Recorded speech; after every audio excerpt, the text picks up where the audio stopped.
Hello दोस्तों, स्वागत है आपका हमारे चैनल ऑनलाइन क्लासेस 2.0 में। और मैं अभिनिका। हम जो UP triple SC PAT exam के लिए तैयार कर रहे थे, उसमें अभी तक हमने हिस्ट्री के कुछ पार्ट्स में प्री हिस्ट्री स्टार्ट की है और थोड़ी सी हमने प्री हिस्ट्री को कंप्लीट किया है। उसी में आज हम आगे बात करेंगे। और हाँ, अभी तक आपने हमारे चैनल को सब्सक्राइब ना किया हो तो हमारे चैनल को सब्सक्राइब कर लें और बेल आइकन भी ज़रूर हिट करें ताकि आने वाले सारे वीडियोस के नोटिफिकेशन आपको मिल सके। तो स्टार्ट करते हैं हम आज के टॉपिक को। तो देखो, हमने आपको बता दिया था कल कि जो बुद्ध के पुनर्जन्म की कहानियां हैं और जो ये सारी कहानियां हैं, ये हमें कहाँ मिलती हैं और मतलब कहाँ वर्णित हैं और इनको क्या कहा जाता है। तो मैंने ये आपको बताया था जातक कथाएं कहा जाता है। वहीं मैंने बताया कि जो बुद्ध धर्म होता है बौद्धों का, उनको दो में बटा था। ठीक है, एक था हीनयान, एक था महायान। इस हीनयान में जो प्रमुख ग्रंथ होता है वो हमारा होता है कथा वस्तु, जिसमें क्या दे रखा है, महात्मा बुद्ध से रिलेटेड जीवन चरित्र के बारे में दे रखा है। वहीं मैं आपको साथ ही साथ ये भी बता दूं कि बौद्धों में ही त्रिपिटक भी आते हैं और उन त्रिपिटक में तीन चीज दे रखी हैं, याद रखिएगा। एक है विनय पिटक, एक है सुत्त पिटक और एक है अभिधम्म पिटक। और साथ ही साथ ये जो बौद्ध धर्म से रिलेटेड बुक होंगी और ये होंगी, ये इनकी भाषा क्या है, तो याद रखें इनकी पाली भाषा है। ठीक है, अब मैंने आपको ये भी बता दिया कि हीनयान का जो प्रमुख ग्रंथ होता था वो कौन सा होता था, कथा वस्तु, और जिसमें क्या दे रखा है, महात्मा बुद्ध के जीवन चरित्र के बारे में दे रखा है। अब हम जानेंगे जैन साहित्य को। देखो, जैन के जो साहित्य होते हैं उन्हें एक वर्ड कहा जाता है आगम। दो चीज यहाँ बिल्कुल क्लियर होती है। बुद्ध के पुनर्जन्म की कहानियां, उन्हें हम कहते हैं जातक कथाएं, जबकि जैन साहित्यों को हम क्या कहते हैं, आगम कहते हैं। जो जैन धर्म का प्रारंभिक इतिहास था, मतलब स्टार्टिंग का जो इतिहास है, उसे हम क्या कहते थे, कल्प सूत्र के नाम से जानते थे।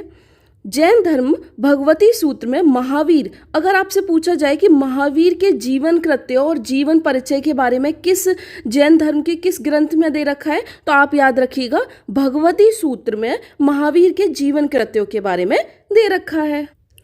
तो ये बात तो हुई हमारी जैन धर्म की और जैन के ग्रंथों की। अभी इन्हें हम विस्तार से आगे पढ़ेंगे एक एक को, लेकिन अभी यहाँ पे मैं आपको कुछ बेसिक नॉलेज दे रही हूँ, फिर आगे हम डीप में पढ़ेंगे इसके बारे में।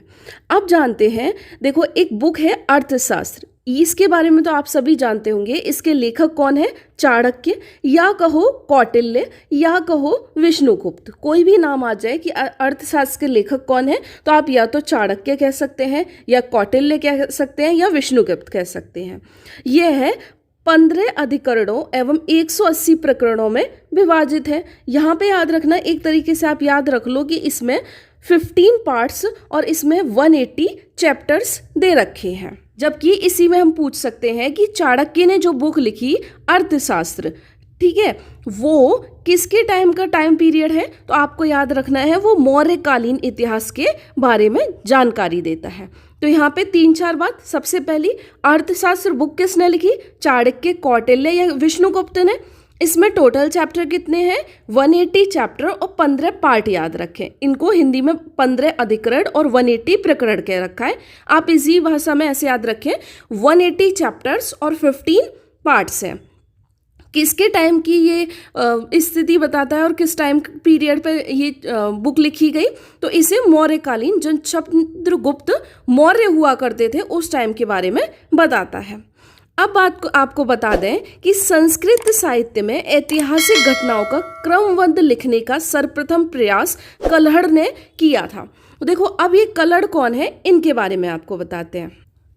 देखो, कलहड़ ने क्या किया, कलहड़ ने जो ऐतिहासिक मतलब यानी पुरानी जो घटनाएं हैं उनको क्रम बाय क्रम लिखा, एक सिस्टमेटिक वे में लिखा।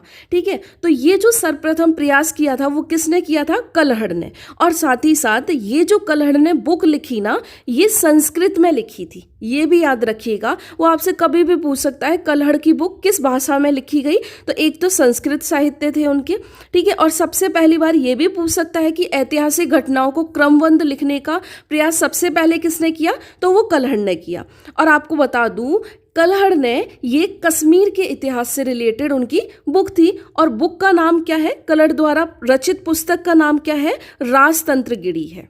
ठीक है, और जिसका संबंध कश्मीर के इतिहास से है। अब क्वेश्चन पूछ लिया जाए कि कश्मीर के इतिहास से रिलेटेड कौन सी बुक है, ऑप्शन में जैसे आपको 3-4 नाम दे दे, चचनामा, राजतंत्रगिरी, अर्थशास्त्र या गार्गी संहिता, तो आपका आंसर हो जाएगा राजतंत्रगिरी। और ये किसके इतिहास के बारे में बताती है, कश्मीर के इतिहास में, जो कि कल्हड़ ने लिखी है और जो कि संस्कृत भाषा में है। अब आपको बता दें, इसके बाद एक बुक आती है चचनामा। ठीक है, ये जो बुक है चचनामा, ये अरबों की सिंध विजय का एक वर्णन देती है। यानी एक सबसे पहले आप याद रखें, एक बुक है चचनामा, जिसके अंदर जिस तरह राजतंत्रगिरी कश्मीर का इतिहास बताती है, उसी तरह ये जो चचनामा बुक है ये किसके बारे में बताती है कि जो अरब लोग आए थे और उनने सिंध पर अटैक करके उस पर विजय पाई थी। तो ये सारी चीज़ हमारी किस बुक में दे रखी है, चचनामा में। इसके लेखक कौन है, तो याद रखें इसके लेखक हैं अली अहमद। अभी तक हमने 3 बुक पढ़ी, याद रखिएगा। एक तो अर्थशास्त्र, जिनके लेखक हैं चाणक्य, कौटिल्य या विष्णुगुप्त के नाम से, किस टाइम पीरियड की है, मौर्यकालीन, और मौर्यकालीन इतिहास के बारे में बताती है। वहीं अगर बात करूं दूसरी बुक राजतंत्रगिरी, ये किसके बारे में बताती है, कश्मीर के इतिहास के बारे में। लिखी किसने है, कल्हड़ ने। जबकि अरबों की सिंध विजय का वृतांत वर्णन किसमें दे रखा है, हमारी चचनामा बुक में, और ये किसने लिखी है, अली अहमद ने। नेक्स्ट बुक आती है हमारी गार्गी संहिता।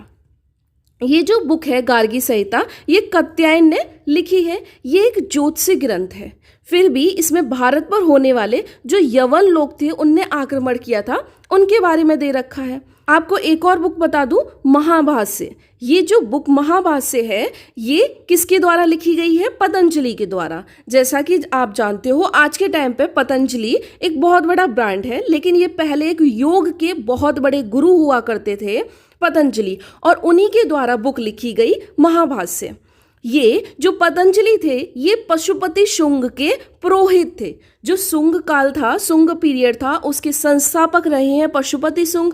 आपसे पूछे पशुपति शुंग के पुरोहित कौन है, तब भी आप आंसर दीजिएगा पतंजलि। आपसे पूछे महाभाष्य बुक किसने लिखी, तो आप आंसर दीजिएगा पतंजलि। और अगर आपसे ये भी पूछ ले कि योग के गुरु कौन रहे हैं, तब भी आप आंसर दीजिएगा पतंजलि।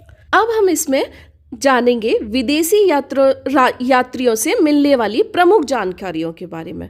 देखो, जो विदेशी यात्री अपने भारत में आते थे, तो यहाँ पे वो बहुत सारी चीज़ें देखते थे और फिर उसके बाद वो बुक लिखते थे। तो अलग अलग देशों से और अलग अलग एरिया से जो विदेशी यात्री आए, उनका भी विवरण पूछा जाता है कि कौन कहाँ से आया था और उसने कौन सी बुक लिखी या क्या विवरण दिया, तो ये पूछा जाता है। तो आपको मैं पहले बता दूं कि ये जो विदेशी यात्री हैं, ये हम कहाँ कहाँ के पढ़ेंगे। एक तो हम यूनानी रोमन लेखक पढ़ेंगे, साथ ही साथ जो चीनी लेखक रहे हैं उनके बारे में भी पढ़ेंगे, जो अरबी लेखक रहे हैं उनके बारे में भी देखेंगे, और अन्य कुछ लेखकों के बारे में देखेंगे। सबसे पहले हम स्टार्ट करते हैं यूनानी रोमन लेखक जो अपने यहाँ भारत में आए। ठीक है, सबसे पहला नाम आता है टेसियस। देखो, ये जो टेसियस है, जैसा कि हमने बताया, अभी हम किसके बारे में बात कर रहे हैं, यूनानी या रोमन लेखक के बारे में।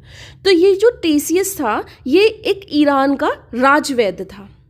इसने भारत के संबंध में इसका विवरण आश्चर्यजनक कहानियों से परिपूर्ण रहा है। इसने बहुत अविश्वसनीय सी कहानियां बताई हैं।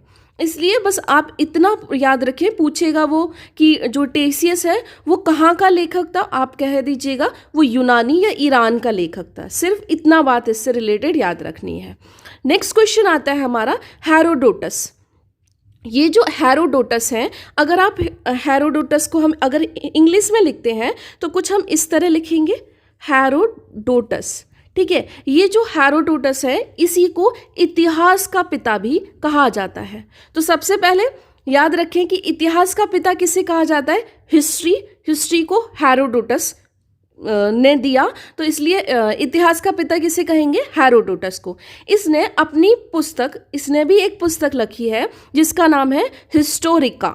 ठीक है। हिस्ट्री का पितामह, इतिहास का पितामह हेरोडोटस, और इसी की बुक कौन सी है? हिस्टोरिका।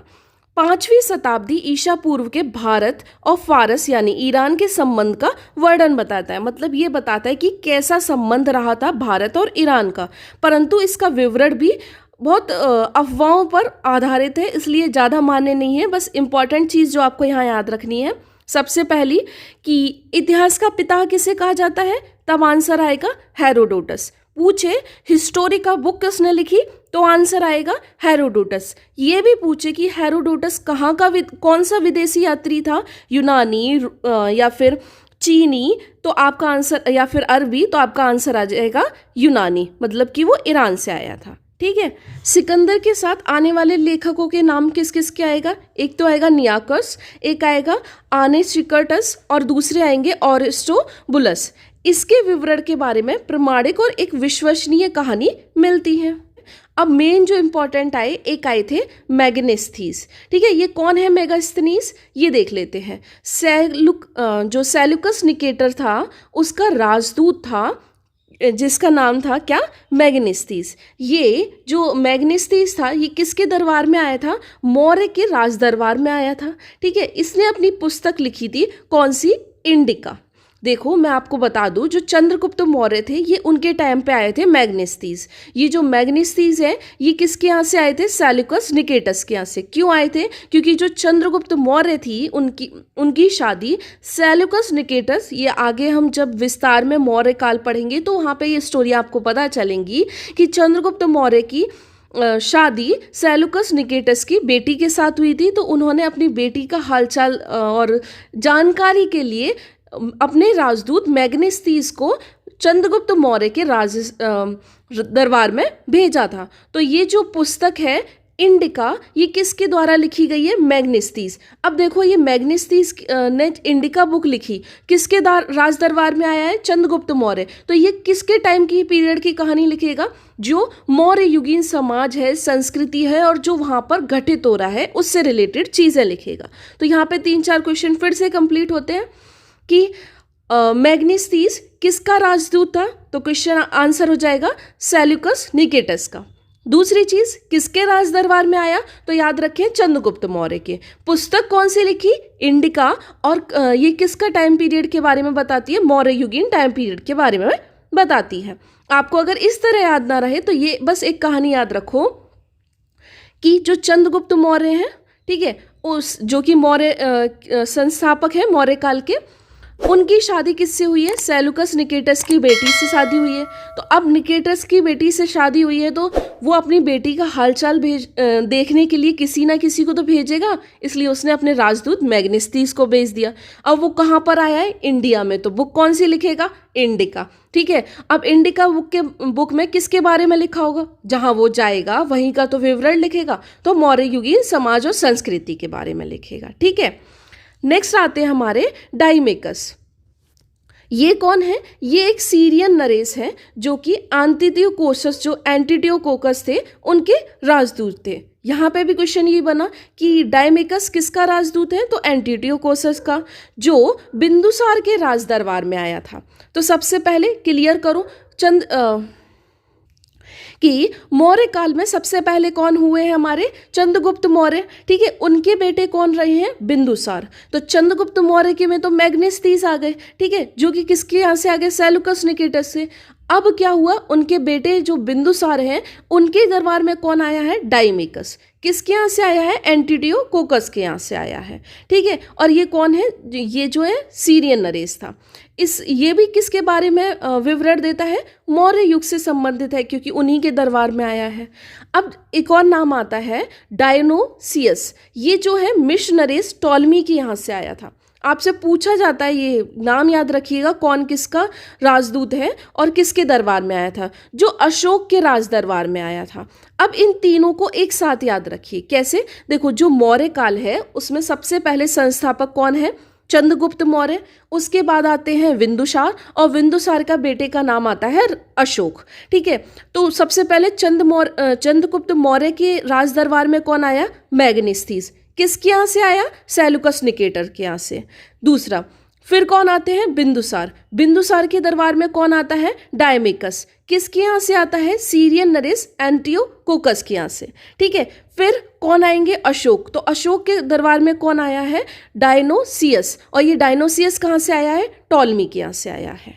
ठीक है, ये जो टॉलमी है, टॉलमी का नाम देखो बहुत फेमस है। इसने दूसरी शताब्दी में भारत के भूगोल नामक एक पुस्तक लिखी थी। तो कभी भी क्वेश्चन पूछे कि भारत का भूगोल पुस्तक किसने लिखी, तो आपका आंसर होना चाहिए टॉलमी। जिस तरह के हिस्टोरिका बुक किसने लिखी थी, अभी मैंने आपको बताई थी, हेरोडोटस ने।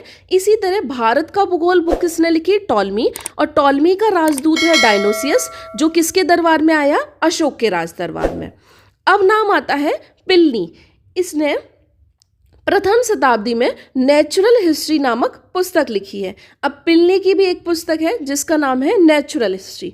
ठीक है, इसमें भारतीय पशु, पेड़ पौधे, खनिज संसाधन, इसके बारे में विवरण मिलता है। अब नेचुरल हिस्ट्री है तो नेचुरल मतलब कि प्राकृतिक चीज़ों के बारे में विवरण होगा, इसलिए ये मिलती है। कुछ चीज़ें जो इम्पॉर्टेंट है, जैसे टॉलमी की बुक याद रखना, भारत का भूगोल। पिलनी की बुक याद रखना, नेचुरल हिस्ट्री। ठीक है, हेरोडोटस की बुक याद रखना, हिस्टोरिका। और यहाँ पे इनकी जो ये सारे जो है ये यूनान से आए हैं। साथ ही साथ एक और है, पेरिप्लस ऑफ द एरिथ्रियन सी। देखो, इस पुस्तक के लेखक के बारे में अभी तक जानकारी नहीं मिली है, लेकिन ये जो बुक है पेरिप्लस ऑफ द एरिथ्रियन सी, ये लेखक करीब 80 ईसा पूर्व के आसपास इसने ये बुक लिखी थी। ये हिंद महासागर की यात्रा पर आया हुआ था। ठीक है, और इसने भारत के अलग अलग बंदरगाहों और व्यापारिक वस्तुओं के बारे में जानकारी दी थी। तो सब आपसे यहाँ पे क्वेश्चन जो पूछा जाएगा वो इतना सब कुछ नहीं, बस सिंपल एक क्वेश्चन पूछा जा सकता है कि भारत के बंदरगाहों और व्यापारिक वस्तुओं के बारे में जानकारी किस पुस्तक से हमें मिलती है। तो आप याद रखें, पेरिप्लस ऑफ द एरिथ्रियन सी। सी से ये आप इंग्लिश में भी देख सकते हैं, सी इस तरह लिखा होगा, समुद्र से रिलेटेड है। तो आप याद रखना, समुद्र के ऊपर बंदरगाहों से कोरिलेट करके आप बस इसको याद रख सकते हैं कि बंदरगाहों तथा व्यापारिक वस्तुओं के बारे में जानकारी हमको Periplus of the Erythraean Sea book मिलती है। अब नेक्स्ट वीडियो में हम चीनी लेखकों के बारे में जानेंगे। और आपको आज का अगर हमारा वीडियो इंफॉर्मेटिव लगा हो तो please like, share and comment करें और चैनल को सब्सक्राइब भी जरूर करें। Thank you so much.